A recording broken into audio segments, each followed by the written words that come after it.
Hello বন্ধুরা, news of Bengal YouTube চ্যানেলে আপনাদের সকলকে জানাই স্বাগতম। বাংলা থেকে দুজন কেন্দ্রীয় প্রতিমন্ত্রী হলেন লোকসভায়, শান্তনু ঠাকুর ও সুকান্ত মজুমদার। এবার কি তাহলে সুকান্ত মজুমদারকে বিজেপির রাজ্য সভাপতির পদ ছাড়তে হবে? কি উঠে আসছে খবরে? কে হতে পারে পরবর্তী বিজেপির রাজ্য সভাপতি?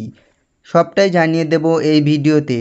ভিডিওটি শেষ পর্যন্ত দেখবেন এবং চ্যানেলে নতুন এসে থাকলে চ্যানেলটিকে সাবস্ক্রাইব করে রাখবেন এবং ভিডিওটি ভালো লাগলে একটি লাইক দিতে ভুলবেন না। লোকসভার রেজাল্ট প্রকাশিত হওয়ার পরপরই বিভিন্ন নেতারা তারা কিন্তু মন্ত্রীপদ চাওয়ার দাবি জানাচ্ছিলেন।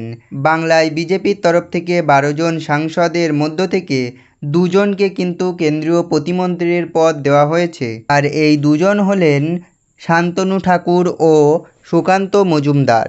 আর এখানেই উঠে আসছে জল্পনা। বিজেপির তরফ থেকে কিন্তু আগে ঘোষণা করা হয়েছিল যে কোনো মন্ত্রী একাধিক পদ নিতে পারবে না। আর সে কথা মাথায় রেখেই উঠে আসছে যে বিজেপির রাজ্য সভাপতি কে হবে। সুকান্ত মজুমদার যদি কেন্দ্রীয় প্রতিমন্ত্রী হন তাহলে বিজেপির রাজ্য সভাপতি কে হবে? যেটুকু জানা যাচ্ছে যে এবারে কিন্তু বিজেপির রাজ্য সভাপতি হতে পারেন দিলীপ ঘোষ। কারণ 2019 সালে কিন্তু দিলীপ ঘোষের নেতৃত্বে বিজেপি 18টি আসন পেয়েছিল।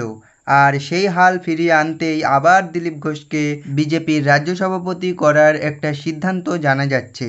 এবারে কিন্তু সুকান্ত মজুমদার হচ্ছে না বিজেপির রাজ্য সভাপতি। অন্যদিকে শুভেন্দু অধিকারী, তিনি কিন্তু রাজ্য বিধানসভার একজন সাংসদ, তাই তিনি রাজ্য সভাপতি হতে পারবেন না, কারণ একটি পদ একজনের জন্যেই। তো বন্ধুরা, বিজেপির নতুন হাল ফিরিয়ে আনতে যেটুকু জানা যাচ্ছে যে আবার কিন্তু বিজেপির রাজ্য সভাপতি হতে পারেন দিলীপ ঘোষ।